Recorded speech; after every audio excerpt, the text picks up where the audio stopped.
বক্তব্য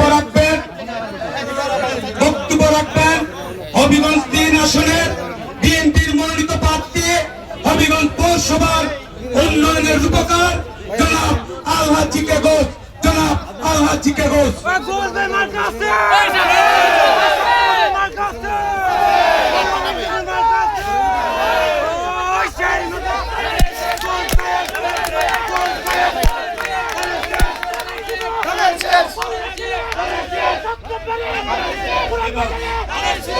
ধন্যবাদ। বিসমিল্লাহির রহমানির রহিম। আল্লাহর অশেষ মেহেরবানিতে দীর্ঘ 17 বছর পর বাধাহীন ভাবে উৎসব মুখর পরিবেশে জাতীয় সংসদ নির্বাচনকে সামনে রেখে শায়স্তাগঞ্জ পৌরসভার 7 নম্বর ওয়ার্ড বিএনপি তার সকল অঙ্গ সহযোগী সংগঠন এবং এলাকার বিশিষ্টজনদের উদ্যোগে আজকের এই নির্বাচনী পথসভার প্রিয় সহকর্মী সভাপতি, মঞ্চে উপস্থিত প্রিয় সহকর্মী, বিভিন্ন পর্যায়ের নেতৃবৃন্দ, সমাজের বিশিষ্ট ব্যক্তিবর্গ, অত্র এলাকার মুরব্বিয়ান, ছাত্র, শ্রমিক, যুবক, ব্যবসায়ী বৃন্দ, বিভিন্ন শ্রেণী পেশার সম্মানিত ভাইরা, প্রিয় সাংবাদিক বন্ধুগণ, আইন শৃঙ্খলা বাহিনীর সদস্যবৃন্দ, আসসালামু আলাইকুম ওয়া রাহমাতুল্লাহ। এটি একটি নির্বাচনী পথসভা। হঠাৎ করে আমাদের শায়স্তাগঞ্জের জনপ্রিয় নেতা, এই এলাকার 4 বারের নির্বাচিত মেয়র, বিএনপির সভাপতি হঠাৎ রাগ করে ফেললো কেন আমি বুঝতে পারি নাই। রাজনীতি ধৈর্য যাদের থাকবে, সহ্য যাদের থাকবে, তারাই রাজনীতিতে সফল হবে। নমুনা দেখেন নাই খালেদা জিয়ার জানাজা, এর চেয়ে বড় প্রমাণ আর বাংলাদেশে দরকার নেই। খালেদা জিয়া রাজনীতিবিদদের মধ্যে সবচেয়ে ধৈর্যশীল ছিলেন, কষ্ট করেছেন, জেল কেটেছেন, হামলা মামলার শিকার হয়েছেন, কিন্তু মুখ ফুটে কোনোদিন কাউকে উনি আক্রমণ করেননি। ওনার জবান দ্বারা অন্য কেউ কষ্ট পাক সেইটা উনি করেননি। সেই জন্য ওনার জানাজা সারা পৃথিবীর মধ্যে কোন নারী নেত্রীর এত বড় জানাজা আল্লাহ কাউকে নসিব করেননি। কোন দলের নেতা আজ পর্যন্ত মৃত্যুবরণ করেছেন, এত বড় জানাজা আল্লাহ কারো কপালে রেখেছেন কিনা আল্লাহই ভালো জানেন। অতএব ধৈর্য ধরতে হবে। আমরা গর্ব করি, কথা বলার আগে ইতিহাস জানতে হবে, কথা বলার আগে মানুষ সম্পর্কে জানতে হবে। আমরা বিএনপির কর্মী, আমরা গর্ব করি খালেদা জিয়া বাংলাদেশে একমাত্র নেতা যার জীবনে কোন নির্বাচনে পরাজিত হতে হয়নি, আর কারো ভাগ্যে এটা জুটেনি। যারা কালকে টুকটাক করেছেন, ক্ষমতার স্বপ্ন দেখেন, আপনাদের দলের প্রধান উনার নিজের এলাকায়, ইশারায় বলবো, উনার নিজের এলাকা মৌলভীবাজারে 1 আসনে জামানত বাজেয়াপ্ত হয়েছে। জামানত কার সাথে কি পান্তাবাতে কি বিএনপি, বরাবরই বিএনপি।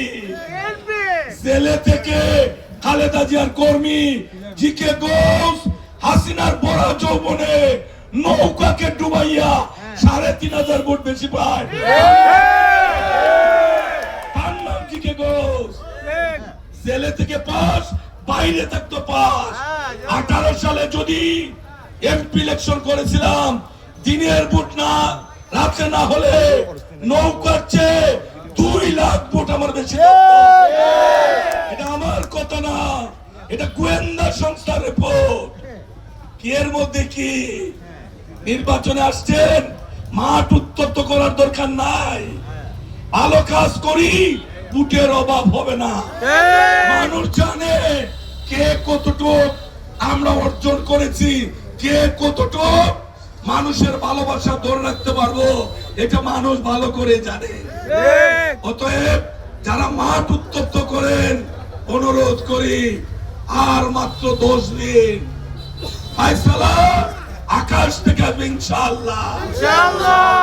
রাখে আল্লাহ মারে কে?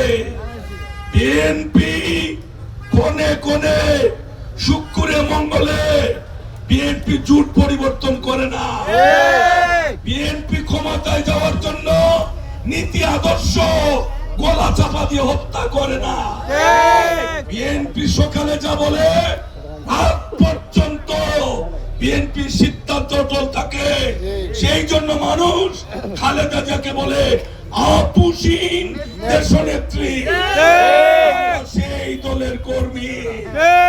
কোন কোন সময় হাসিনারে খালাম্মা, কোন সময় হাসিনারে তালুর বোন। এই চরিত্র বিএনপি না। বিএনপি মানুষকে ভালোবাসে, মানুষের দাবি আদায়ের জন্য বিএনপি রাজপথে ছিল, রাজপথে আছে, সংসদে ছিল, ইনশাআল্লাহ আবারও সংসদে যাবে। অনুরোধ করি লাগাম লাগাতে হবে। ভোটের পরে যেন রাস্তায় দেখা হলে জড়িয়ে ধরি, ভালোবাসায় আলিঙ্গন করি। পরিবেশ নষ্ট করার কোনো দরকার নেই। এই দেশের মানুষ 17টা বছর অপেক্ষা করে আছে, নিজের ভোট নিজের পছন্দের প্রার্থীকে দেবে। এর জন্য কম ত্যাগ স্বীকার করতে হয়নি। শত শত নয়, হাজার হাজার মানুষ খুন হয়েছেন, গুম হয়েছেন, গুলিবিদ্ধ হয়েছেন, মিথ্যা মামলার আসামি হয়েছেন। আমার মতো মাসের পর মাস, বছরের পর বছর কারাগারে নির্জন কক্ষে মানবেতর জীবন যাপন করতে বাধ্য হয়েছেন। আজকে বিএনপির চেষ্টায়, বিএনপির প্রচেষ্টায় আন্দোলনকামী সকল শক্তি আমরা ফ্যাসিস্ট হাসিনাকে পতন করিয়েছি। বাংলাদেশের মানুষকে আবার তাদের ভোটের অধিকার, তাদের দরজায় আমরা ফিরিয়ে নিয়ে এসেছি। প্রিয় নেতা তারেক রহমান সাহেব বলেছেন, আমার ভোট আমি দেব, যাকে খুশি তাকে দেব। ভোটারকে বলেছেন, আপনারা আপনাদের পছন্দের প্রার্থীকে নির্দ্বিধায় নিশ্চিন্তে হাসি মুখে তাদের প্রার্থী বেছে নেবেন। আর আমাদেরকে বলেছেন, যদি ভোট করতে হয় ভোটারের দ্বারে দ্বারে যেতে হবে, ভোটারের সঙ্গে থাকতে হবে, ভোটারকে সঙ্গে রাখতে হবে। এটাই হচ্ছে বিএনপির শিক্ষা। বিএনপির সাথে রাজনীতি করতে হলে হিম্মত লাগবে, মানুষের ভালোবাসা লাগবে। বিএনপির জন্ম কোথায়? শহীদ রাষ্ট্রপতি জিয়াউর রহমানের কণ্ঠে উচ্চারিত হয়েছিল বাংলাদেশের স্বাধীনতার ঘোষণা। জিয়াউর রহমান সাহেব বাংলাদেশের স্বাধীনতার ঘোষক। জিয়াউর রহমান সাহেব বীর উত্তম খেতাবপ্রাপ্ত একজন বাংলাদেশের নামজাদা মুক্তিযোদ্ধা। উনার গড়া দল বিএনপি, সেই দলের প্রতীক ধানের শেষ। 30 লক্ষ মানুষ 71 সালে বাংলাদেশে শহীদ হয়েছেন। 2 লক্ষ মা বোন ইজ্জত হারিয়েছেন। আজকে যারা মাঠে গোলাবাজি করেন, যদি প্রশ্ন করা হয় পশ্চিম পাকিস্তানিরা বাংলাদেশে এসেছিল, তারা তো পুরান বাজার ছিল না, চুনারঘাট ছিল না, বাহুবল ছিল না। সেই দিন পাক হানাদার বাহিনী কারা সেই দিন তাদেরকে সঙ্গ দিয়েছিল, কারা দেখিয়ে দেখিয়ে আমাদের নিরস্ত্র বাংলাদেশের 30 লক্ষ মানুষকে হানাদার বাহিনী থেকে দিয়ে হত্যা করিয়েছিল, কারা আমাদের মেয়েদেরকে পাক হানাদার বাহিনীর হাতে তুলে দিয়ে 2 লক্ষ মা বোনের ইজ্জত নিয়েছিল বাংলাদেশের মানুষ, এটা ভুলে নাই, কোনোদিন ভুলবেও না ইনশাআল্লাহ। এটার প্রমাণ হবে আগামী 12 তারিখ বৃহস্পতিবার, ফেব্রুয়ারির 12 তারিখ বাংলাদেশের মানুষ মুড সেন্টারে যাক, হিসাব মিলিয়ে মিলিয়ে মানুষ সেন্টার থেকে বেরিয়ে আসবে। এই দেশের মানুষ রক্ত দিয়েছে, যুদ্ধ করেছে, শহীদ হয়েছে, কোন যুদ্ধ অপরাধীকে রাষ্ট্রীয় ক্ষমতায় বসানোর জন্য নয়। হিসাব করুন, বিএনপির দিকে দিল ছুড়ে লাভ নেই। বিএনপি শুধু মুক্তিযুদ্ধের পক্ষের শক্তি নয়, বিএনপি মুক্তিযোদ্ধার দল। বিএনপির চরিত্রে কালিমা লেপন করে লাভ নেই। অতএব সাবধান, কথাবার্তা হিসাব চাই, হিসাব চাই। ব্যক্তিগত আক্রমণে কোনোদিন আমি যাই নাই, কোনোদিন আক্রমণে যাব না, কিন্তু বিএনপির কর্মী হিসাবে আমরা গর্ব করি আমাদের চরিত্রে। মেয়র যা বলেছে এই শব্দটি আমি ব্যবহার নাই করলাম। এই চরিত্রে বিএনপিকে নিয়ে মানুষ গর্ব করে, বিএনপিকে নিয়ে মানুষ নিন্দার জোর তুলে না। তারেক রহমান সাহেব বাংলাদেশে এসেছেন জিয়াউর রহমান সাহেবের ছেলে। তারেক রহমান বেগম খালেদা জিয়ার ছেলে, যার বাবা ছিলেন বাংলাদেশের প্রেসিডেন্ট, যার মা ছিলেন বাংলাদেশের প্রধানমন্ত্রী। উনি বাসে চড়ক, ট্রেনে চড়ক, উনি জিয়াউর রহমানের ছেলে, খালেদা জিয়ার ছেলে। বাস বদলালে তারেক রহমান হওয়া যাবে না। তারেক রহমান, তারেক রহমান যেখানে যায় গণজোয়ার পুরে 4টার সময়, 5টার সময় বিভিন্ন জেলায় যান, হাজার হাজার না লক্ষ মানুষ ভালোবাসা উজাড় করে দেয় সেই দলের কর্মী।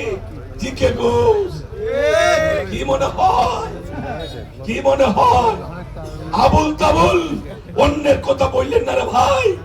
তাদেরকে স্নেহ করি, তাদেরকে ভালোবাসি, তাদের কাছ থেকে আজে বাজে কথা আমরা আশা করি না। হাসিনা পালিয়েছে শুধু মুখের কারণে, হাসিনা পালায় না, হাসিনা পালায় না। এমন পালানি পালিয়েছে কুলের বাচ্চা থেকে শুরু করে দাঁত নাই 90 বছরের আওয়ামী লীগের নেতাও এখন আর খুঁজে পাওয়া যায় না। এটাই হচ্ছে ব্যবহারের কারণে। সুন্দর ব্যবহার সুন্দরভাবে বাড়িতে থেকে যাবে, সুন্দর ব্যবহার না হলে এক কাপড়ে আল্লাহর নামে পার্শ্ববর্তী দেশ। সাবধান, অনুরোধ করি, নির্বাচন করব, ক্ষমতা থাকলে বলুন। বিএনপি যেভাবে বলেছে, বিএনপি জনগণকে ভালোবাসে। শহীদ রাষ্ট্রপতি জিয়াউর রহমান 19 দফা কর্মসূচি বিএনপির জন্য রেখে দিয়েছিলেন। খালেদা জিয়ার ভিশন 2030 আমাদের প্রিয় নেতা তারেক রহমান 31 দফা জাতির সামনে তুলে দিয়েছেন। আজকে যত সংস্কার, ওই গতকালকে আগ পর্যন্ত হা বুট হবে না বুট হবে, বুটার কিছু বুঝেই নাই। তারেক রহমান জিয়াউর রহমান সাহেবের ছেলে কালকে যা বললেন, শুধু একবার বলেছেন হায়ের পক্ষে। সারা দেশের মানুষ বুঝে গেছে বিএনপি হা চায়। বিএনপির সাথে ভোট বিলম্ব কেন চান, ভোটের পরিবেশ নষ্ট কেন চান, এটা তো আমরা বুঝি। 12 তারিখের পরে আপনাদেরকে খুঁজে পাওয়া যাবে না। সেই জন্য মনে করেন ভোটটা যত দেরি হয় ততই বালা। আমার ভাই বালা বসে, ভোটটা যত দেরি হয় ততই বালা। ডিসি সাহেবের এখানে, এসপি সাহেবের এখানে চুপি চুপি গিয়ে গরম চা খান, আমরা সবই জানি। কিন্তু আমরা যাই না, আমরা জনগণকে ভালোবাসি। চা যদি খেতে হয় 12 তারিখ নির্বাচিত হয়ে তারপরে যাব নিজের এলাকার উন্নয়ন কোথায় কোনটা থেমে আছে সেটা আদায়ের জন্য যাব ইনশাআল্লাহ। মানুষকে ভালোবাসলে, মানুষকে ভালোবাসলে আল্লাহ রহমতের অভাব হয় না। আল্লাহ সব কিছু অন্তর্যামী। জিয়াউর রহমান সাহেব বিএনপি তৈরি করে গেলেন, খালেদা জিয়া নেতৃত্ব দিয়েছেন, তারেক রহমান সাহেব নেতৃত্ব দিচ্ছেন। আজানের সময় হয়ে যাবে, কথা বাড়াতে চাই না। এবার প্রতিটা ভোট অতি গুরুত্বপূর্ণ, কোনোভাবে এই ভোট নষ্ট করা যাবে না। আমাদের প্রতিপক্ষ যারা রাজনৈতিক ভাবে অনেকে আমাদেরকে বলে এই ভাই মাঠে তো কষ্ট করেন কেন, আওয়ামী লীগ নাই, নৌকা ব্যালট পেপারের মধ্যে নৌকার ছবি থাকবে না, তাহলে বিএনপি এত বড় দল, আপনারা গ্রামে গ্রামে যান কেন? আমি বলি ভাই গত 17 বছরে বাংলাদেশের ভোটারের মনোবল নষ্ট করে দিয়েছে আওয়ামী লীগ। ভোটাররা মনে করেছে ভোট সেন্টারে গেলেও যা, না গেলেও তা। আমরা যে 17 বছর দলের সাথে জোটের সাথে বেইমানি যারা করেছে তাদেরকে বাদ দিয়ে আমরা জনগণের সঙ্গে ছিলাম। 17 বছর পর আমাদের দেশের মানুষ আবার ক্ষমতাবান হচ্ছেন, ভোটের অধিকার ফিরে এসেছে। আপনি ভোট সেন্টারে গিয়ে আপনার ভোট যদি আপনি দেন তাহলেই তো আপনি এই দেশের একজন গর্বিত নাগরিক, আপনি যে এই দেশের গর্বিত নাগরিক। সেই জন্য আমরা বিএনপির পক্ষে, ধানের পক্ষে, মানুষের বাড়িতে বাড়িতে যাচ্ছি। মেহেরবানি করে ভোট সেন্টার আসুন। যদি বিএনপি তার অভিজ্ঞতা দিয়ে আপনাদেরকে মুক্ত করতে পারে, আমরা আশা করব মেহেরবানি করে বিএনপিতে ভোট দেবেন। তারেক রহমান সাহেব ঘোষণা দিয়েছেন আমাদের মায়েদের জন্য কি সেই ফ্যামিলি কার্ড, এই ফ্যামিলি কার্ড শর্ট করতে চাই। এই কার্ড প্রতিটা পরিবারের একজন মায়ের নামে বিএনপি ক্ষমতা দেওয়ার 6 মাসের মধ্যে এই কার্ডটি পৌঁছে দেওয়া হবে। এই কার্ড দিয়ে মা প্রতি মাসে 2 থেকে 2.5 হাজার টাকার খাদ্য সামগ্রী অথবা সমপরিমাণ টাকা ওই রাষ্ট্র নির্ধারিত জায়গা থেকে আনবেন। অনেকে তারপর আরেকটা বলি, এই যে আমাদের কৃষক কার্ড, কৃষক ব্যাংকের ঋণের জন্য ধারে ধারে ঘুরে কৃষক তার উৎপাদিত পণ্য ঠিকভাবে বিক্রি করতে পারে না, সেই জন্য কৃষকদের জন্য কার্ড। আমাদের মসজিদে মসজিদে আজান হয়, সবার দোকান 10 মিনিট 15 মিনিট 1 ঘন্টা পরে খুললে কিছু হয় না, কিন্তু মুয়াজ্জিন সাহেব ঝড় তুফান উপেক্ষা করে, শৈত্যপ্রবাহ ঠান্ডা উপেক্ষা করে সময় মতো ফজরের আজান দিতে হয়। মুসল্লি আসার আগে দরজা খুলতে হয়, ওযুখানা পানি আছে কিনা ওনাকে চেক করতে হয়। সেই ইমাম সাহেব শরীর খারাপ হলো এসে জামাত পড়াতে হয়। বাংলাদেশে যত রাজনীতিবিদ আছেন কারো ব্রেইনে যা ঢুকেনি, আমাদের প্রিয় নেতা তারেক রহমান সাহেব ঘোষণা দিয়েছেন আল্লাহ রাব্বুল আলামিন যদি বিএনপি কে ক্ষমতায় নেয়, মানুষকে সেবার সুযোগ দেয়, প্রতিটা মসজিদের ইমাম মুয়াজ্জিনের টাকা, বেতনের টাকা রাষ্ট্রীয় কোষাগার থেকে একটি অংশ পরিশোধ করা হবে ইনশাআল্লাহ। হিন্দু ভাইদের মন্দিরের জন্য, খ্রিস্টানদের গির্জায় যারা প্রার্থনায় থাকেন তারাও রাষ্ট্রীয় ভান্ডার থেকে এই সুযোগ পাবেন। গতকালকে তারেক রহমান সাহেব ঘোষণা দিয়েছেন বেগম খালেদা জিয়া 5,000 টাকা কৃষি ঋণ সুদ সহ মাফ করেছিলেন 91 সালে, এবং অনেক মানুষ সাক্ষী আছেন। তারেক রহমান সাহেব দেখেছেন বিগত আন্দোলনে শুধু ছাত্ররা, শ্রমিকরা, যুবকরাই ক্ষতিগ্রস্ত হয়নি, গ্রামের কৃষক মাঠ ভর্তি ধান সে এই আন্দোলনে অংশগ্রহণ করার কারণে তার নামে গায়েবী মামলা, উত্তরে মামলা, মিথ্যা মামলা হয়েছে। সেই কৃষক ব্যাংকের ঋণ দিতে পারে না, পুলিশ তাড়া করছে, সার্টিফিকেট মামলা হয়েছে। তারেক রহমান সাহেব ঘোষণা দিয়েছেন রাষ্ট্র এদের দায়িত্ব নিতে হবে। সেই জন্য 10,000 টাকা যারা কৃষি ঋণ নিয়েছিলেন সুদ সহ 2 মাসের মধ্যে বিএনপি ক্ষমতায় গেলে সেই টাকা মাফ করে দাও ইনশাআল্লাহ। আসবেন এইখানে না এসে দোকান আরেকখানে। কিরে ভাই, 3 বার মেয়র ছিলাম হবিগঞ্জ পৌরসভায়, 111 সেনা সমর্থিত 111 সরকার 591 দিন বাংলাদেশের বিভিন্ন জেলে আমাকে আটক করে রেখেছে। আমার নামে 1 পয়সার দুর্নীতির মামলা সেনা সমর্থিত সরকার দিতে পারে নাই। আর আপনি কোমর ভাঙা লোক আমাকে কি কি বলে গেলেন, আমার লজ্জা হয় রে ভাই, আমার লজ্জা হয়।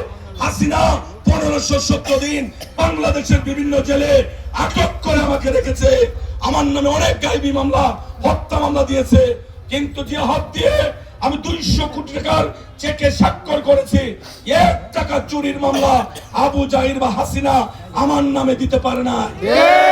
এর মধ্যে কি আমার বাবা হবিগঞ্জের একজন নাম করা পয়সাওয়ালা মানুষ, লাল মিয়া কন্ট্রাক্টর, আমার বাবা 10 বার পবিত্র হজ আদায় করেছেন। আমাকে উনার সঙ্গে 5 বার পবিত্র হজ করার জন্য উনি আমাকে সৌদি আরব আল্লাহর বাড়িতে নিয়ে গেলেন। আমার মা মন্দিরা বেগম 7 বার হজ করে দুনিয়া থেকে বিদায় হয়েছেন, উনি আমাকে 2 বার উনার সাথে হজে নিয়েছেন।